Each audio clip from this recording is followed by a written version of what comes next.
അസ്സലാമലൈക്കും welcome back to my channel Lakshadweep kitchen and traveller. എല്ലാവർക്കും സുഖമായിട്ടിരിക്കുകയല്ലേ? ഇവിടെ ഞങ്ങളും സുഖമായിട്ടിരിക്കുന്നുണ്ട്. അൽഹംദുലില്ലാ. നോമ്പൊക്കെ ഉഷാറായിട്ട് കുഴപ്പമില്ലാതെ പോകുന്നുണ്ട്. പിന്നെ ഇന്ന് ഇതാ 12ാമത്തെ നോമ്പിൻ്റെ വിശേഷങ്ങളാണ്. അപ്പോൾ അത് കുറച്ച് ഞാൻ ചിക്കൻ ബോൺലെസ് എടുത്തിട്ട് മസാല പുരട്ടി പൊരിക്കാൻ വെച്ചിട്ടുണ്ട്. അതിലേക്ക് കുറച്ച് സവോളയും കാപ്സിക്കവും കൂടി അരിഞ്ഞിട്ട് അതും കൂടി ഇട്ടിട്ട് ഒന്ന് സോഫ്റ്റായാൽ മതി. നല്ലപോലെ വഴന്ന് വരണ്ട, ഒന്ന് ജസ്റ്റ് സോഫ്റ്റായിട്ട് എടുത്താൽ മതി. അത് കൂടി സോഫ്റ്റായിട്ട് മാറ്റി സൈഡിലോട്ട് വെച്ചിട്ട് പിന്നെ കുറച്ച് പാസ്ത ഉണ്ടായിരുന്നു ഇന്നലെ ഉണ്ടാക്കിയത്, അത് കുറച്ച് ബാക്കി ഉണ്ടായിരുന്നു. അപ്പോൾ അതൊരു വേറൊരു വെർഷനാക്കാമെന്ന് വിചാരിച്ചിട്ട് കുറച്ച് ഇത് ബട്ടറിൽ മൈദയും പാലും ഒക്കെ മിക്സ് ആക്കിയിട്ട് ഒരു വൈറ്റ് സോസ് ഉണ്ടാക്കിയിട്ട് അതിലോട്ട് ഇടാമെന്നൊക്കെ വിചാരിച്ചിട്ട് അപ്പോൾ അതിൻ്റെ പണിയിൽ സൈഡാക്കുന്നതാണ്. അപ്പോൾ അത് വൈറ്റ് സോസ് പാലൊക്കെ ഒഴിച്ചിട്ട് പിന്നെ കുറച്ച് ചില്ലി ഫ്ലേക്സും കുരുമുളക് പൊടിയും ഒറിഗാനോയും കുറച്ച് ഇട്ടിട്ട് ഉപ്പും കൂടി ഇട്ടിട്ട് അതിലോട്ട് നല്ലപോലെ മിക്സാക്കിയിട്ട് അത് ടൈറ്റായി വരും. മൈദയല്ലേ, അപ്പോൾ കുറച്ചുകൂടി പാലൊഴിച്ചിട്ട് പിന്നെ പാസ്ത കൂടി ഇട്ട് കുറച്ച് ചീസും കൂടി ഇട്ടിട്ട് നല്ലപോലെ ഒന്ന് ചൂടാക്കി എടുത്തു. അത് മാറ്റി വെച്ചിട്ട് പിന്നെ ഞാനൊരു സ്നാക്സ് ഉണ്ടാക്കാമെന്ന് വിചാരിച്ചിട്ടാണ് ആ ഒരു ചിക്കന് ഞാൻ വച്ചിട്ടുണ്ടായിരുന്നത്. ആ ചിക്കനിലേക്ക് കുറച്ച് ചീസ് കൂടി ഇട്ടിട്ട് അത് മാറ്റി വെച്ചിട്ട് അതിനൊരു ബാറ്റർ കൂടി തയ്യാറാക്കി. അത് മുട്ടയും മൈദയും പാലും ഉപ്പും കൂടിയിട്ടാണ് ഞാൻ ഈ ബാറ്റർ റെഡിയാക്കിയത്. അപ്പോൾ അത് നല്ല ഒരു നന്നായി നേർപ്പിച്ചിട്ട് വേണ്ട, കുറച്ച് നന്ന കട്ടിയിലും വേണ്ട, ഇടത്തരം ഒരു ബാറ്റർ ആക്കി എടുത്തിട്ട് അത് ഒരു പാനിൽ ഒഴിച്ചിട്ട് അതൊന്ന് ചുറ്റിച്ചെടുത്തു. പിന്നെ അതിലേക്ക് അതിൻ്റെ നടുഭാഗത്തേക്കാണ് ഈ മസാല വെക്കുന്നത്. മസാല വെച്ചിട്ട് പിന്നെ രണ്ട് ഭാഗവും ഇതേപോലെ ഒന്ന് മടക്കണം.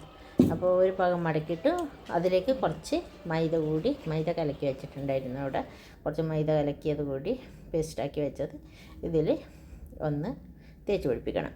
അപ്പോൾ നല്ലപോലെ ഒട്ടി നിൽക്കും. ഇവിടെയും പുറത്തോട്ട് നമുക്ക് പൊരിക്കുമ്പോൾ അത് പൊട്ടിപ്പോവില്ല.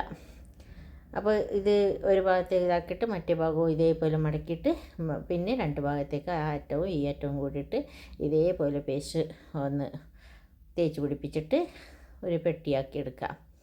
ഓക്കെ, അപ്പോൾ നല്ല ടേസ്റ്റി ആയിട്ടുള്ള ഒരു സ്നാക്സാണ് കേട്ടോ. നല്ല എളുപ്പമാണ്. ചിക്കൻ ഒന്ന് ഫ്രൈ ആക്കിയിട്ട് ആ ഒരു ക്യാപ്സിക്കവും ഉള്ളിയും ഇട്ടിട്ട് മാറ്റി വെച്ച് കഴിഞ്ഞാൽ നല്ലൊരു അടിപൊളി സ്നാക്സാണ്. അതൊക്കെ എല്ലാം ഞാൻ അവിടെ ഉണ്ടാക്കി സൈഡിലോട്ട് മാറ്റി വെച്ച് പിന്നെ കുറച്ച് പച്ചക്കറി ഉണ്ടാക്കാമെന്ന് വെച്ച്.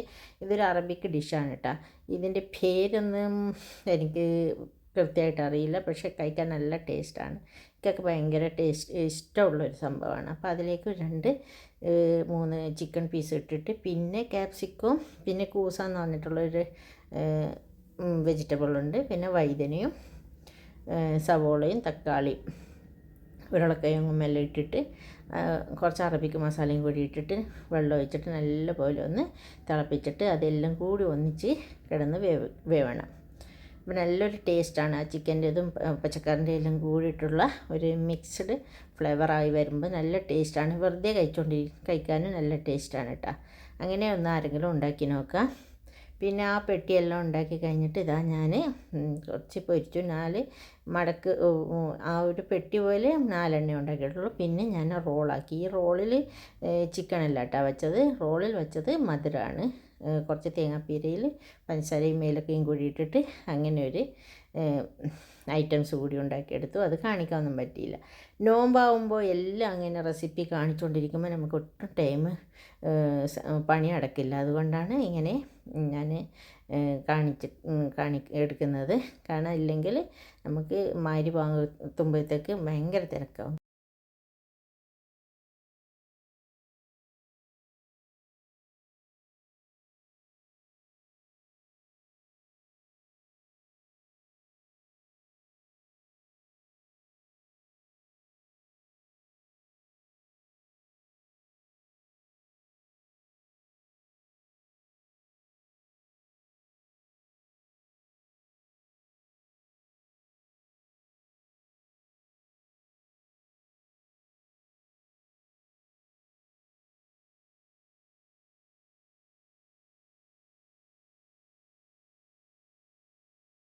അങ്ങനെ എല്ലാം ഓരോന്ന് പെട്ടെന്ന് പെട്ടെന്ന് ഉണ്ടാക്കിയിട്ട് ഇതാ വാങ്ങി വിളിക്കാനായി. അപ്പോഴത്തേക്ക് ഇതാ ടേബിളും റെഡിയാക്കി വെച്ചു. അപ്പോൾ ഇത്രയൊക്കെ ഉള്ളൂ എൻ്റെ ഇന്നത്തെ നോമ്പ് തുറയിൻ്റെ വിശേഷങ്ങൾ. എല്ലാവർക്കും വീഡിയോ ഇഷ്ടപ്പെടുന്നുണ്ടെങ്കിൽ സബ്സ്ക്രൈബ് ചെയ്ത് ബെൽ ബട്ടൺ അമർത്തി ലൈക്കും കമൻറ്റും ചെയ്തിട്ട് ലൈക്ക് ചെയ്യണേ. പിന്നെ സപ്പോർട്ട് ചെയ്യുക. ഇതുപോലെയുള്ള പുതിയ പുതിയ ചെറിയ ചെറിയ എൻ്റെ വിശേഷങ്ങളെല്ലാം ഞാൻ നിങ്ങളായിട്ട് ഷെയർ ചെയ്യുന്നതായിരിക്കും. അപ്പോൾ വീഡിയോ ഇഷ്ടമാവുന്നുണ്ടെങ്കിൽ എല്ലാവരോടും ഒന്നുകൂടി ഞാൻ പറയുന്നുണ്ട്, സപ്പോർട്ട് ചെയ്യുക. ഇതുപോലെയുള്ള പുതിയ വീഡിയോ ആയിട്ട് വീണ്ടും കാണാം. ബായ്.